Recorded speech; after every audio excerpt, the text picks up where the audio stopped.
Welcome to Dreamed It, Then Real Lifed It, the podcast where we dive deep into the journey from vision to reality. I'm Kelly Jackson, your guide on this path of self-discovery, transformation, and intentional living. Here, we explore everything from mindset shifts and personal growth to spiritual alignment and entrepreneurship, sharing insights, stories, and actionable wisdom to help you live a life in harmony with your dreams. Every episode will dig into what it means to not only dream big, but to actually consciously create the life you envision. Let's turn your dreams into real life.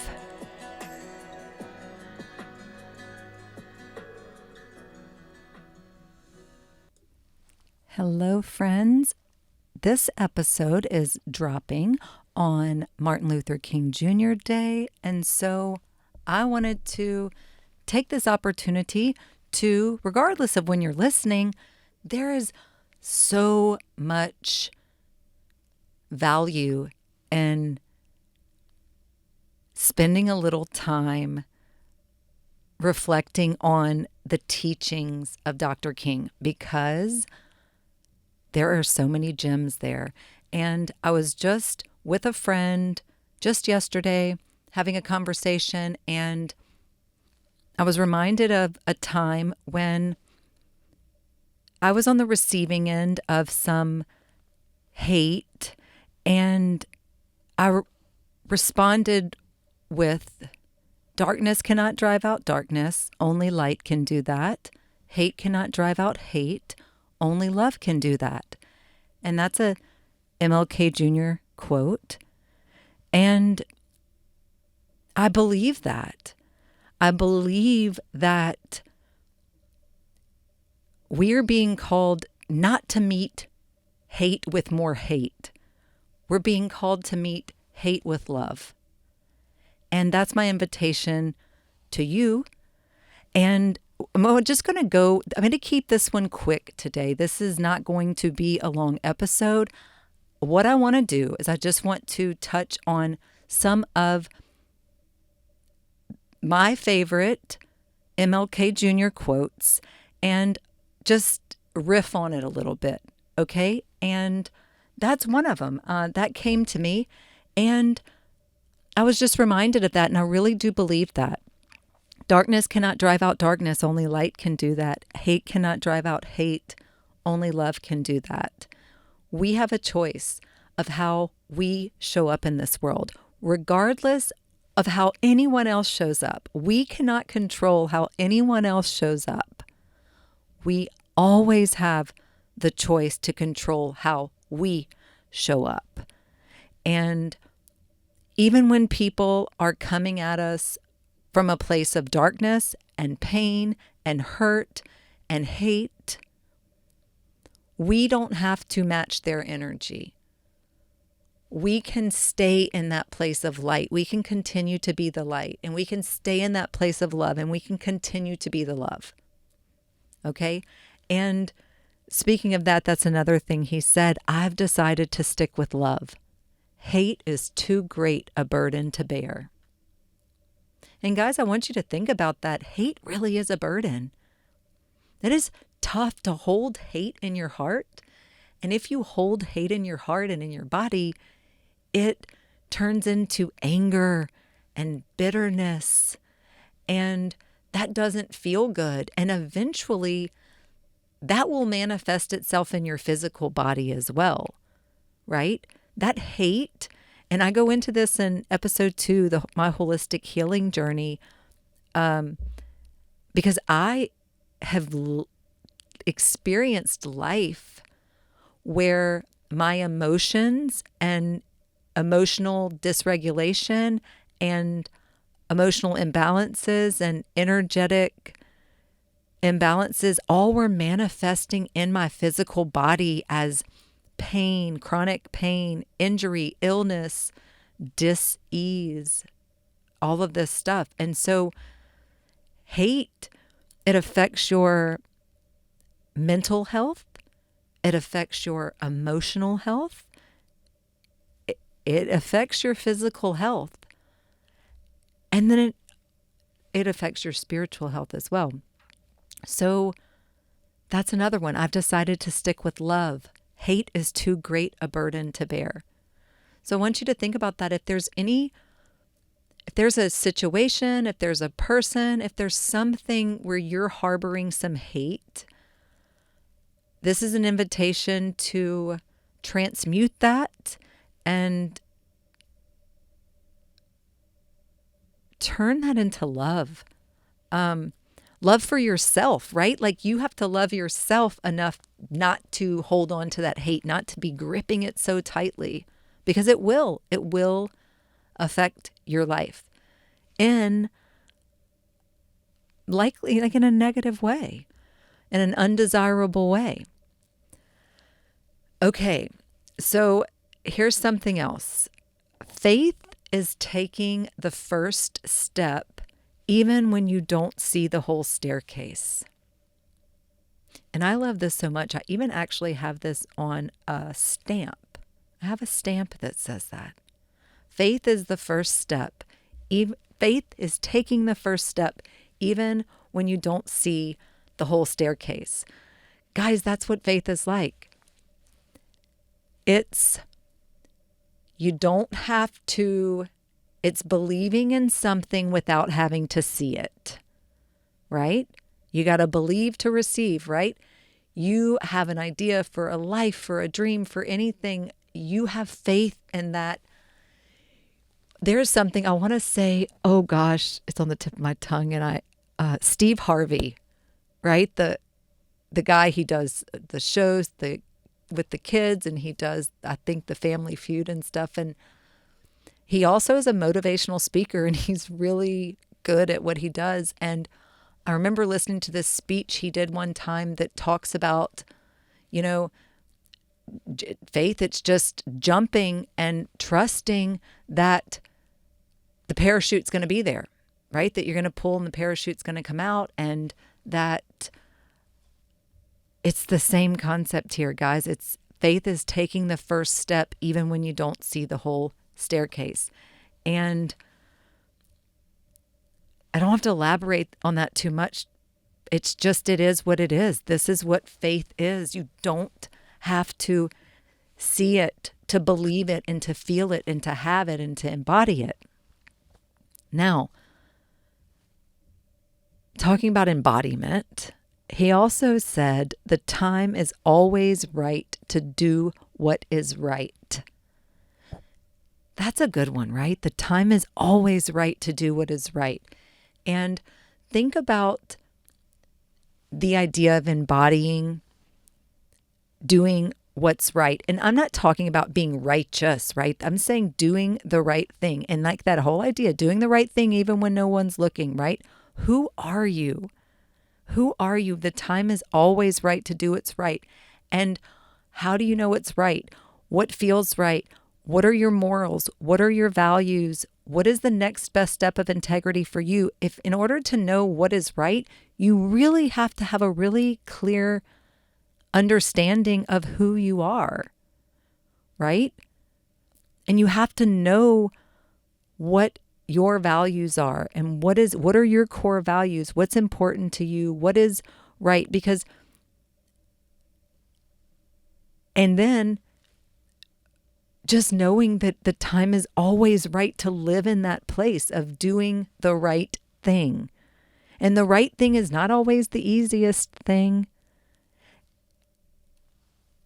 We all know this, right? So sometimes you have to have the uncomfortable conversations. Sometimes you have to make the really difficult choices, right? But the time is always right to do the right thing.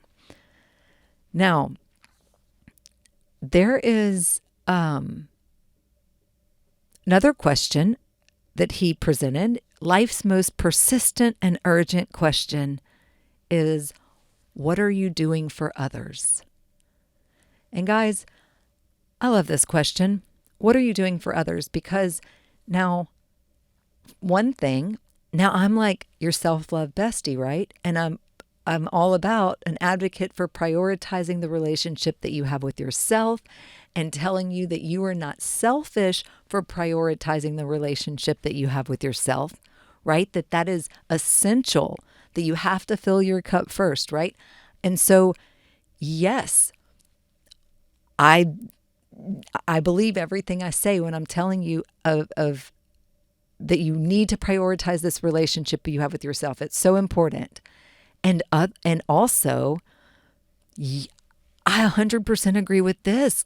What are you doing for others? How can you help others? How can you show up from a place of wanting to serve and make life a little easier for others, right? To be the light, to help, to give back, to radiate positivity. And, I want to remind you to never underestimate your ability to positively impact the life of another person.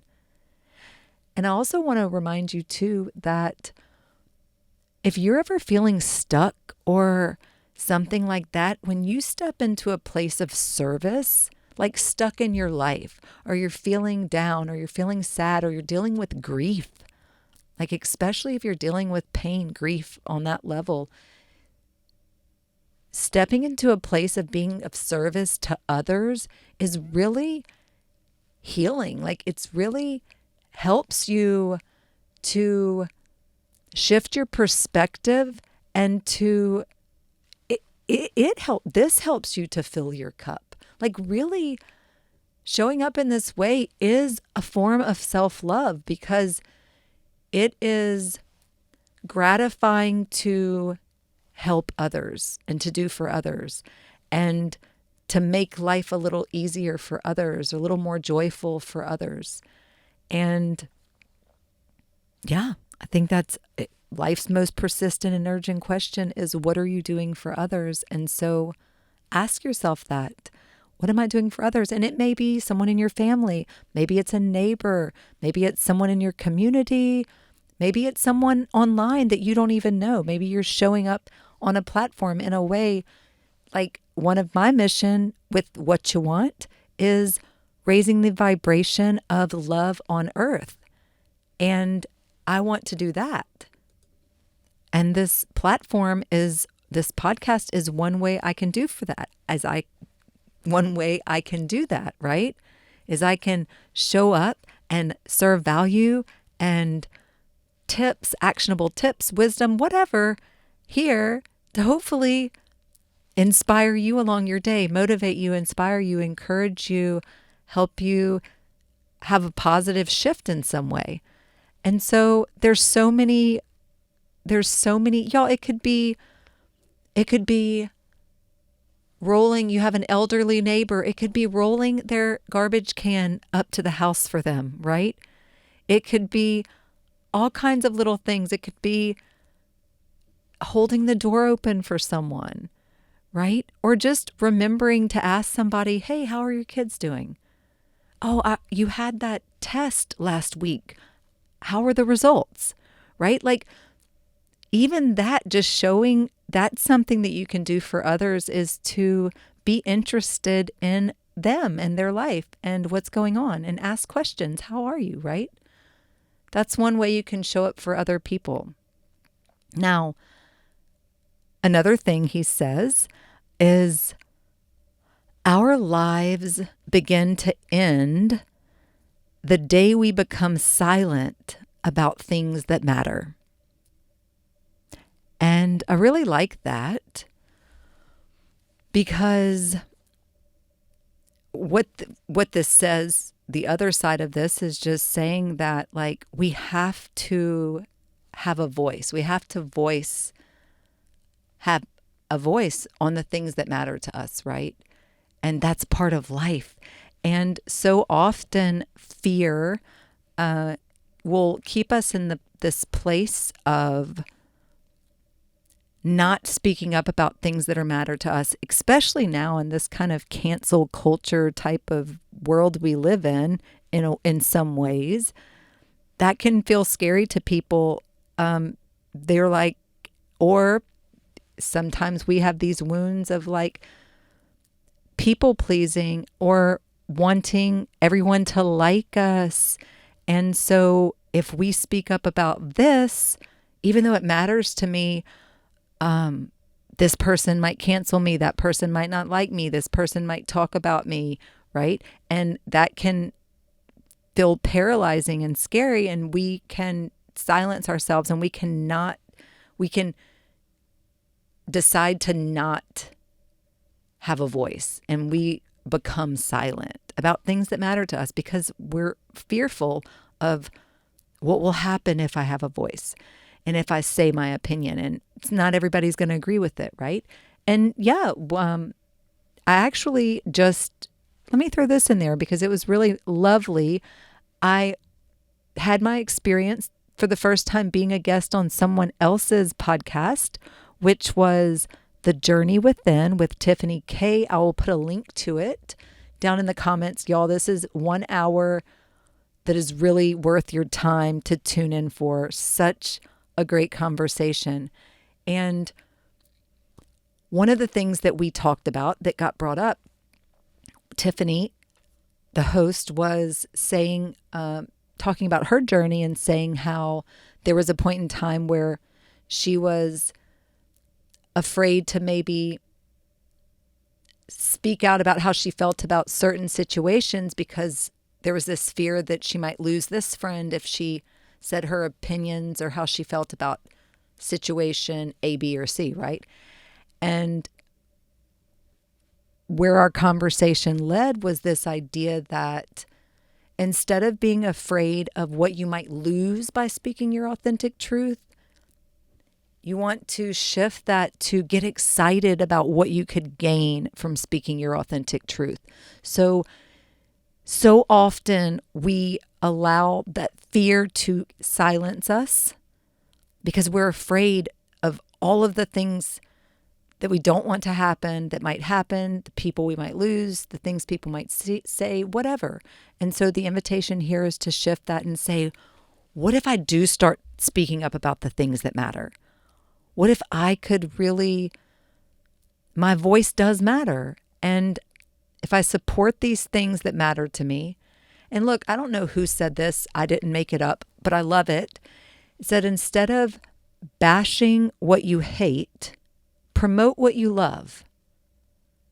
And I really am mindful to not use the word hate. Like I really do try to not say I hate stuff, right? Because I feel at this point in my life and with this theme of consciousness, I really don't allow hate to be something that I'm just feeling and hanging on to, right? And so I think the thing here too, that reminded me of it, and I wanted to throw that in there. Now, this is actually not an MLK Jr. quote. However, it came to mind, and I'm going to throw it in there. This is James Baldwin, and he's amazing too. And one of the things that he says, I think I have this on a vision board too, I know I've got it written in one of my journals, was not everything in life not everything in life that is faced can be changed, but nothing can be changed until it is faced. Let that sink in. Okay? That is so good. So I know I stumbled on my words because I was pulling this out of my memory and I wasn't expecting to say it since the focus here was on Dr. King. James Baldwin fits right into MLK Weekend and everything it's about. And so his work, it fits in here. So let's say this again. Let me take a deep breath and let me bring it to me. Okay. Not everything in life that is faced can be changed, but nothing can be changed until it is faced. Guys, this is like about self-awareness, right? And that is one of the purposes behind Dreamed It Then Real Life, that is to help make you more self-aware. and shine the light of your consciousness on your shadows and on your ego and on all of these things, right? That we all have. We all have ego. We're human. And we all have shadow self, shadow aspects. Okay? And living a life of wholeness is when we learn to integrate the shadow and to learn to move beyond ego and lift the veil of ego and move from the place of our higher self and that divine connection, right? And so this James Baldwin quote, it's really an invitation in my mind about self-awareness and being able to have the courage to face the things that maybe need our attention or that frighten us or that intimidate us or that make us uncomfortable, right? And if there's a change that needs to be made, we must first acknowledge that, face it, right? And that reminds me too, I was just speaking, actually, this was on Self-Love Uni, the group coaching started last week. And on our first call, one of the things that got brought up was, oh goodness, don't let it escape me because it was just there.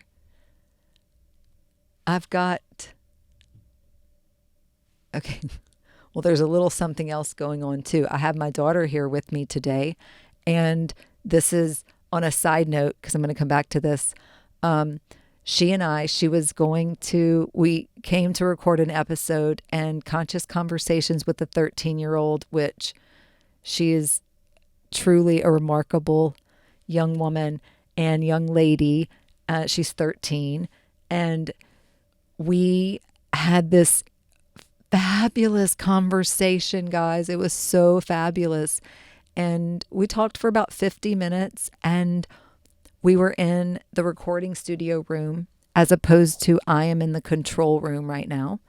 And I'm used to being in the control room because most of these episodes are solo episodes. And so I accidentally turned on the recorder in the control room, which is a totally separate room than the recording studio room that she and I were in. And they're soundproof. So we recorded the whole thing and got none of it recorded.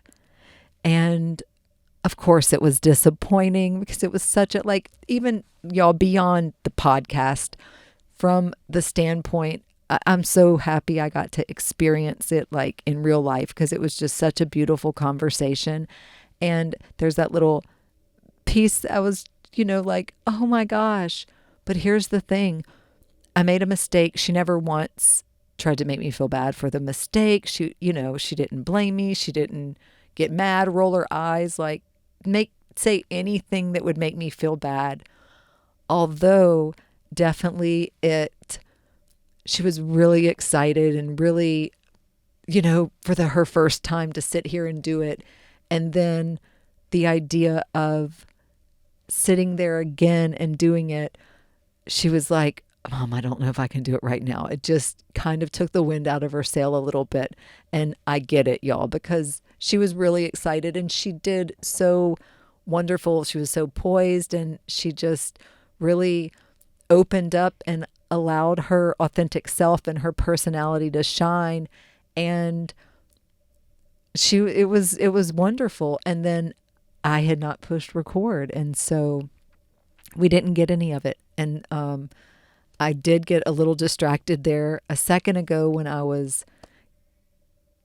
told you about Self-Love Uni, and I was going to mention one of the quotes that came up because she came into the room and grabbed some things and came out, and it just, that was all. It distracted my attention a little from this recording, but I did want to share that, and she and I will be back in the recording studio and we'll do it again and it'll be fun.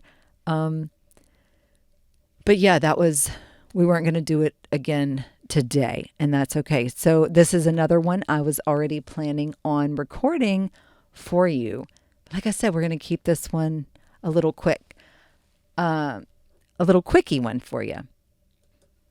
And the thing that I was saying that came up in the group coaching was the cave you fear to enter holds the treasure you seek. And I feel like, this you can be interpreted in so many ways, but think about it with your shadows too, even your shadow work, like the cave you fear to enter. This work that you fear doing holds the treasure that you seek, right? And look, this work, it could be that garage that needs to be tackled. It could be the attic or the basement, right? That haven't been addressed in a while or have gotten a little out of control. Or sometimes it's not even out of control. Like it's something you've just been procrastinating on, something you've been avoiding, maybe something you've been putting off, right? Or something you just do not want to really, you put your head in the sand about. All these kinds of things. So the cave you fear to enter holds the treasure you seek. That's a good one. And I just want to remind you, I'm going to circle back around to how I started this, which was darkness cannot drive out darkness. Only light can do that. Hate cannot drive out hate. Only love can do that. Guys, love is the answer. Love is the way. Love for yourself, love for your neighbor, love for humanity, love for this beautiful earth, this beautiful planet that we live on. Guys, I don't know if y'all ever watch. I don't know what your habits and interests are and the things that you watch, but I don't know if you ever watch just some, let's say even on Instagram or YouTube or something, these travel things. Like I watched something the other day that was real time. I have no idea where this was and what the temperature was. I'm sure it was maybe in the comments. I didn't read, but it was a real time video of a bubble, a really big bubble. It looked like a bubble that was maybe the size of like a soccer ball, a bubble freezing in real time. I was crying when I was watching this.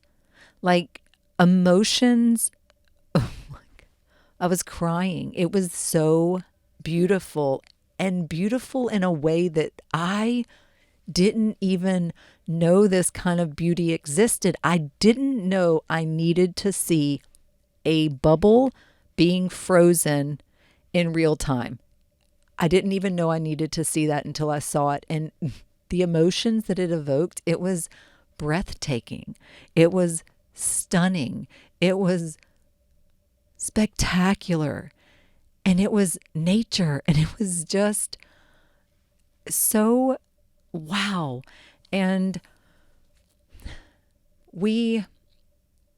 so when I say this earth, y'all know I'm into sustainability and all of the things, but also just like I'm an advocate for being in nature and want to remind you of, there's another, I was just doing an interview the other day and this came up, which was, I think it's a Native American proverb. And I heard this at the beginning of my intentional journey of self, and it really impacted me and really helped bring me clarity on the woman I wanted to become. And what it said is, we didn't inherit this earth from our ancestors.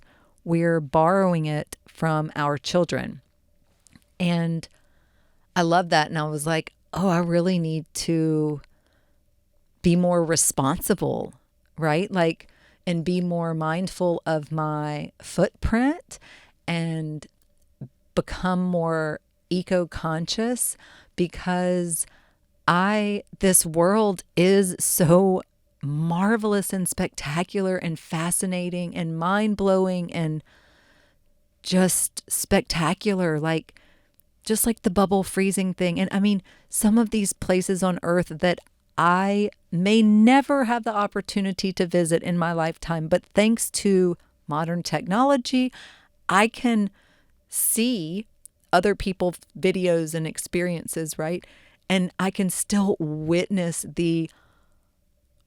just the beauty of this planet.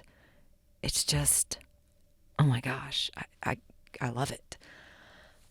So yeah, I might have gotten off track with that, but I do get excited about it. And one of the things that actually I did this weekend, if you're listening to this on Monday morning, I'm actually out there right now, is being out at the MLK Fest in Baton Rouge. And I've been doing this since maybe one of their first years, going out there. And my girls come out there and volunteer, and it's like Blythe cleanup and painting murals and beautification of the city, the urban areas, and it's amazing. And it's held every year by the Walls Project, puts it on, and it's other companies within the community all sponsor this and come together and help make it possible. And they choose different areas of town each year to be the focused areas. And all of these different artists, from local artists, I even met an incredible artist my first year who had come in from Atlanta, I think. And she's amazing. Danny, shout out to you. And yeah, so you have all these artists that come and they paint murals, and it's just incredible. And then you have the community that comes out and volunteers and is picking up litter and, cutting back like overgrown shrubs and things like that, and helping all of the local businesses and things just really freshen up their little part of the community, right? Their street, their neighborhood, their blocks, and all this stuff. And it's a community effort, and it's Baton Roots, which is another organization that's a nonprofit that's part of the Walls, which is a nonprofit as well. And they come out there and do, they plant community gardens, and the whole thing is really awesome. And I'm excited, grateful to have gotten to be a part of it all these years in the past. And I'm really excited to be a part of it again this year. So like I said, if you're listening on Monday when this drops, that means that I'm out there. I'm out there at MLK Fest in Baton Rouge with the Walls Project. And okay, guys, I promised you I was going to keep this one quick. And that's all I wanted to say. I just wanted a couple of these powerful quotes by Dr. Martin Luther King Jr. I wanted to share them with you and give you a little bit of how they've impacted me or what I love about them. And we mentioned a couple other quotes that weren't necessarily by him, but that just felt like they flowed into the conversation. And then I somehow managed to get off on bubbles being frozen. I don't know how I threw that one in there, but hey, here we are. And that's what I got for you guys. Check out that guest episode on The Journey Within with Tiffany K. It's really a great one. And I will see you guys or talk to you guys next week. Unless, you know what? Don't sign out quite yet. That little message that comes on at the end that you're going to hear a little music right after this and say, oh, let me go ahead and turn it off. Don't turn it off. I want you to listen to that message, because there's an invitation there for you to leave a comment or rate or review the podcast, subscribe, follow. I love giving y'all's feedback. Any of the episodes that if you listen to an episode and there's something about it, guys, right there in that moment when you're feeling that high of listening, send me a message, send me a DM, send me an email, comment right there on the episode. I love to read it. It helps other people. I love to share what y'all say. It's just, the whole process is fun. So that's all I got to say. Listen to these last little minute of the podcast that's about to come on. I love you guys. Bye-bye. Thank you for tuning in to Dreamed It Then Real Lifed It. I hope today's episode sparked something powerful within you. Remember, every step you take towards your vision counts, no matter how small. If you enjoyed today's conversation, please take a second to hit that subscribe button or leave a review. That would be amazing. Or share the podcast with someone who's ready to bring their dreams into reality too. And if you're looking to dive deeper, connect with me on social media at Dreamed It, Then Real Lifed It, or at BE_what you want. Or visit dreameditthenreallifedit.us for more resources on aligning your life, business, and dreams. Until next time, keep dreaming and keep manifesting your dreams into real life. Love you, friends.